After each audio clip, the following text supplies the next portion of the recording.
আবার চলে এসেছি তোমাদের সামনে সোয়াবিনের একটা রেসিপি নিয়ে। অসাধারণ একটা রেসিপি, রুটি, লুচি, পরোটা, ভাত দিয়ে খেতে ভীষণ ভালো লাগে। এটা কিন্তু একদম জল লাগে না এই রান্নাটায়, জল ছাড়া এই সোয়াবিনের রেসিপিটা তোমরা বাড়িতে অবশ্যই ট্রাই করো। আর কেমন লাগলো আমাকে জানিও। আমার আর একটা চ্যানেল মন নিয়ে মোনালিসা, চ্যানেলটা দেখতে ভুলো না। আমি ওখানে অনেক কবিতা আপলোড করি, আশা করি তোমাদের ভালো লাগবে। তো চলো আমরা রান্নাঘরে যাই, রেসিপিটা কেমন করে করলাম তোমাদের শিখিয়ে দিই। রান্নাঘরে চলে এসেছি। দেখো বন্ধুরা, এখানে আমি কড়াইতে সাদা তেল নিয়েছি, সানফ্লাওয়ার রিফাইন অয়েল নিয়েছি। এখানে 3 টেবিল স্পুন মতো সানফ্লাওয়ার রিফাইন অয়েল নিয়েছি। সামান্য একটু হলুদ দিয়ে পেঁয়াজগুলো আমি ছেড়ে দিচ্ছি। ভীষণভাবে তেল ছিটকাচ্ছিল, তাই দেখাতে পারছিলাম না। সাদা তেলের মধ্যে সামান্য একটু হলুদ দিয়েছি, দিয়ে আমি এখানে 2টো গোটা টমেটো মাঝখান থেকে একটু চিড়ে নিয়েছি। আর আমি এখানে 4টে পেঁয়াজ, গোটা পেঁয়াজ আমি দিয়ে দিয়েছি কড়াইতে। পেঁয়াজগুলো মাঝখান থেকে অল্প অল্প করে চিড়ে নিয়েছি, দিয়ে এগুলো আমি হালকা করে একটু ফ্রাই করে নেব। আস্তে আস্তে করে মিডিয়াম ফ্লেম করে রান্নাটা করতে হবে। পেঁয়াজগুলো কিন্তু ফুলেও যেতে পারে, কোনো অসুবিধা নেই। ভাজার পর হয়তো আলাদা আলাদা করে ফুলে যাচ্ছে পোর্শনগুলো, তাতে কোনো অসুবিধা নেই। কিন্তু এইভাবে পেঁয়াজ টমেটোগুলো আগে হালকা করে ভেজে নিতে হবে। পেঁয়াজ আর টমেটোটা বেশ সুন্দর করে ভাজা হয়ে গেছে। দেখো এগুলো পেঁয়াজগুলো ফুলে যাচ্ছে, কিন্তু তাতে কোনো অসুবিধা নেই। টমেটোটাও প্রায় গলে গেছে। টমেটোটা আমি এবার একটু ঘাঁটিয়ে দেব। এইবার আমি এর মধ্যে দিয়ে দিচ্ছি 1 টেবিল স্পুন মতো আদা। আমি গ্রেট করে রেখেছিলাম, আদা গ্রেট করে নিয়েছি। আর এখানে আমি 8 থেকে 9 কোয়া মতো রসুন আমি এটাকে গ্রেট করে নিয়েছি, সেটা দিয়ে দিলাম। আর দিলাম আমি কিছু লাল কুচি লঙ্কা, কাঁচা লঙ্কায় আমি একটু লাল হয়ে গেছে যেগুলো, সেগুলো দিলাম, কারণ রান্নাটা দেখতে সুন্দর লাগবে বলে। এই জন্য কষানোর সময় আমি সামান্য একটু চিনি দিয়ে দিচ্ছি, তাতে কালারটা রান্নার বেশ সুন্দর আসে। এবার আমি এটা দিয়ে আবার একটু কষিয়ে নেব। বেশ মিনিট 3 মতো আমি কষিয়ে নিয়ে আবার ব্যাক করছি। মিনিট 2-3 মতো কষিয়ে নেওয়ার পর আমি কিছু শুকনো মশলা দেবো এতে। 1/2 টিস্পুন নিয়েছি আমি ধনে গুঁড়ো, 1/2 টিস্পুন নিয়েছি রেড চিলি পাউডার, আর 1/2 টিস্পুন নিয়েছি আমি হলুদ গুঁড়ো।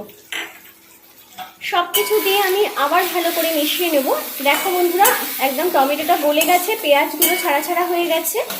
এই সোয়াবিনের এই রান্নাটা কিন্তু করে দেখবে, তোমাদের ভীষণই ভালো লাগবে খেতে। বিশেষ করে রুটি, পরোটা, লুচি দিয়ে এই সোয়াবিনের এই রেসিপিটা ভীষণ ভালো লাগবে। অবশ্যই বাড়িতে ট্রাই করো, আর অবশ্যই আমাকে জানিও কেমন খেলে, রান্নাটা কেমন লাগলো তোমাদের। আর একটু আমি কষিয়ে নেবো। আর অবশ্যই আমি এটা ঢাকা দিয়ে দিয়ে কষাবো, মিডিয়াম ফ্লেম করে আমি ঢাকা দিয়ে দিচ্ছি। আবার পুরো মশলাটা বেশ সুন্দর করে কষানো হয়ে গেছে, একদম তেল ছেড়ে গেছে ওপর থেকে। এইবার আমি এতে একটা মিডিয়াম সাইজের আলু হাফ বয়েলড করে রেখেছিলাম, আলুটা দিয়ে দিলাম। আলুটা কিন্তু বন্ধুরা একদম অপশনাল, চাইলে তোমরা আলুটা স্কিপ করে যেতে পারো। যারা আলু খাও না তোমরা, তারা আলুটা নাও দিতে পারো, ডাইরেক্ট রান্নাটা করে নিতে পারো। আলুটা দিয়ে বেশ কিছুক্ষণ আমি একটু কষিয়ে নেব। আলুটা দিয়ে আমি বেশ কিছুক্ষণ কষিয়ে নেওয়ার পর আমি এখানে সিদ্ধ করে রাখা সয়াবিনগুলো দিয়ে দিলাম। এবার সয়াবিনটা দিয়েও ভালো করে আবার কষিয়ে নেব আমি। সয়াবিনটা একদম আমি গরম জলে ভালো করে নরম করে নিয়েছি। আমি কিছুক্ষণ ভিজিয়ে রেখে জলটা ভালো করে হাত দিয়ে চিপে নিয়ে তারপর সয়াবিনগুলো দিয়েছি। সয়াবিনটা দিয়ে ভালো করে কষিয়ে নেওয়ার পর এবার আমি সবশেষে দিয়ে দিলাম নুন। যে যেরকম নুন খাবে সেরকম নুন অ্যাড করবে। নুনটা দিয়ে আমি আবার কষাচ্ছি। সুন্দর করে রান্নাটা কষানো হয়ে গেছে, প্রায় রেডি হয়ে গেছে বন্ধুরা। এই রান্নাটা কিন্তু একদমই জল দেব না, জলের ব্যবহার নেই এই রান্নাটায়। এইবার আমি কিছু কুচিয়ে রাখা ধনেপাতা ছড়িয়ে দিলাম। তোমরা যারা ধনেপাতা পছন্দ করো না, ধনেপাতাটা স্কিপ করে যেতে পারো। ধনেপাতাটা দিলে রান্নাটা আরো বেশি ভালো লাগবে খেতে। যারা ধনেপাতা পছন্দ করো তারা অবশ্যই ধনেপাতা দিয়ে নামাবে। ধনেপাতা দেওয়ার পর আমি আবার একটু কষিয়ে নিচ্ছি। রান্নাটা একদম রেডি হয়ে গেছে, আমি ওভেনটা অফ করে দিয়েছি। এবার আমি নামিয়ে নিচ্ছি। এই রান্নাটা অবশ্যই করে খেও বন্ধুরা, কেমন লাগলো আমাকে জানিও। ভীষণ খেতে সুন্দর লাগবে, সবাই এই রান্নাটা খুব পছন্দ করবে। রুটি, পরোটা, লুচি দিয়ে, ভাত দিয়ে, যে কোনো কিছু দিয়ে খেতে পারো রান্নাটা। অসাধারণ কিন্তু সোয়াবিনের এই রেসিপিটা, ভীষণ সুন্দর একটা গন্ধ বেরোচ্ছে। খেতে খুব ইচ্ছা করছে, আমি এক্ষুনি লুচি দিয়ে খেয়ে নেবো এই সয়াবিনের তরকারিটা। তোমরাও বাড়িতে ট্রাই করো, চেষ্টা করো, কেমন হলো আমাকে জানিও। সয়াবিনটা আমি নামিয়ে নিয়েছি, এইভাবে রেসিপিটা বাড়িতে তৈরি করো বন্ধুরা, আমাকে জানাও কেমন হলো। আমি আবার হাজির হয়ে যাব তোমাদের সামনে আর একটা নতুন রেসিপি নিয়ে।